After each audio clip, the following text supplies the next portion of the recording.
It's showtime. Hey guys, welcome to It's a Party. I'm Nate, and I'm not the biggest steak sauce fan in the world. I'm kind of a purist when it comes to steak. I love that smoky char. I love the flavor of a good, beautiful steak.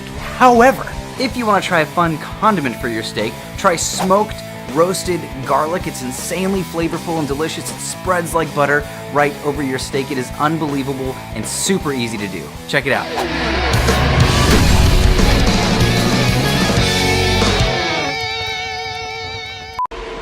It's a party.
Well, that hit the spot.